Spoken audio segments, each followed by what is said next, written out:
Pembangunan Ibu Kota Nusantara atau IKN memasuki tahap kedua pada tahun 2025 atau tahun pertama pemerintahan Presiden Prabowo Subianto. Berbeda dengan tahap pertama yang fokus pada kawasan inti pusat pemerintahan atau KIPP, tahap kedua akan berfokus pada penyempurnaan fasilitas. Tak terkecuali, fasilitas transportasi umum baik primer maupun sekunder, serta perluasan kawasan permukiman ASN dan TNI, Polri, perkantoran pemerintahan pusat, dan pemindahan aparatur sipil negara, ASN.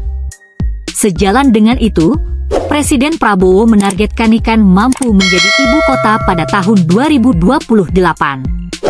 Oleh karena itu, pemerintah akan mengejar pembangunan gedung legislatif dan yudikatif, setelah fokus pada pembangunan gedung-gedung eksekutif di tahap pertama. Namun, yang terbaru, Prabowo menerbitkan Instruksi Presiden, Inpres, Nomor 1 Tahun 2025 yang menginstruksikan penghematan anggaran hingga Rp306,6 triliun. Kemudian ditindaklanjuti dengan Surat Menteri Keuangan Nomor S37 Kemk 02/2025. Efisiensi itu mengharuskan kementerian atau lembaga mengerem belanja, kecuali untuk bantuan sosial atau bansos dan belanja pegawai. Sejumlah pos pengeluaran yang sudah pasti dipotong, antara lain alat tulis kantor, ATK, perjalanan dinas, rapat-rapat, dan seminar-seminar tanpa hasil nyata. Hal ini lantas menimbulkan pertanyaan, termasuk apakah anggaran untuk Ibu Kota Nusantara, IKN, di Kalimantan Timur, Kaltim, yang pembangunannya dimulai di era Presiden RI Joko Widodo, turut terkena imbas. Lalu, benarkah IKN bakal mangkrak imbas anggaran diblokir pemerintah? Mangkraknya pembangunan IKN nyatanya dibantah oleh juru bicara Otorita IKN sekaligus staf khusus Kepala Otorita IKN Bidang Komunikasi Publik, Troy Pantou.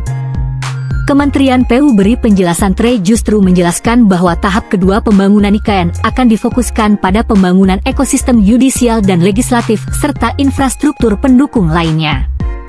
Pernyataan Troy ini sekaligus membantah isu yang menyebut bahwa pembangunan calon ibu kota baru tersebut berhenti dan pekerja dipulangkan. Penghematan di Kemendagri, anggaran Dukcapil hingga Banpol ikut terdampak. Jika demikian, mengapa anggaran IKN dari Kemenpu diblokir?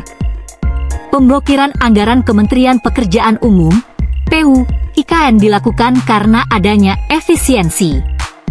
Pemblokiran ini disampaikan langsung oleh Menteri Pekerjaan Umum, PU, Dodi Hanggodo usai rapat dengar pendapat, RDP, dengan Komisi V DPR RI di Kompleks Parlemen, Senayan, Jakarta, pada Kamis, 6 Februari 2025. Diketahui, terdapat alokasi anggaran pembangunan IKN di Kementerian PU sekitar Rp14,87 triliun. Hal ini mengingat Kementerian PU masih bertanggung jawab untuk menyelesaikan proyek infrastruktur IKN yang sudah terkontrak di tahun-tahun sebelumnya. Kendati demikian, bukan berarti anggaran pembangunan IKN lantas diblokir seluruhnya. Pemerintah sudah menganggarkan dana pembangunan IKN mencapai Rp48,8 triliun untuk tahap kedua.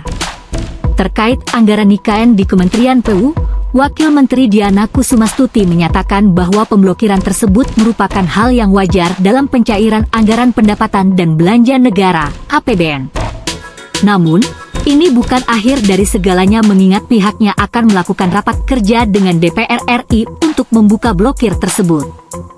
Pembangunan IKN akan tetap berjalan meski terjadi efisiensi anggaran kementerian lembaga. Kepastian ini disampaikan oleh PLT Deputi Bidang Sarana dan Prasarana Otorita IKN, Danis Hidayat Sumadilaga.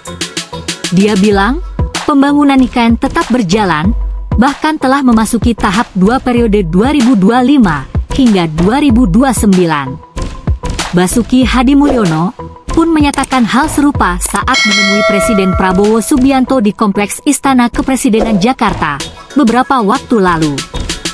Program pembangunan IKN tahap 2 tahun 2025 hingga 2029 ini adalah domainnya Otorita IKN yang ditujukan untuk menyiapkan sarana dan prasarana dengan target menjadikan Nusantara sebagai ibu kota politik Republik Indonesia pada 2028. Dana senilai 48,8 triliun rupiah yang dialokasikan adalah untuk pembangunan kawasan perkantoran legislatif dan yudikatif, beserta sarana dan prasarana pendukungnya. Sebagai Presiden, Prabowo Subianto berkomitmen akan meneruskan pembangunan IKN. Kemudian dari mana saja sumber anggaran pendanaan IKN? Adapun pada tahap awal, pembangunan kawasan inti pusat pemerintahan, KIP, seluruhnya ditanggung oleh anggaran pendapatan dan belanja negara, APBN. Proyek-proyek pendukung seperti hotel hingga sekolah berasal dari investasi. Sementara di tahap kedua, sumber anggarannya lebih bervariasi. Selain dari APBN yang sudah dialokasikan senilai 48,8 triliun rupiah, anggaran pembangunan bisa dari skema kerjasama pemerintah dan badan usaha, KPBU, sebesar 60,93 triliun rupiah, serta investasi swasta yang diproyeksi senilai 6,49 triliun rupiah hingga Februari 2025.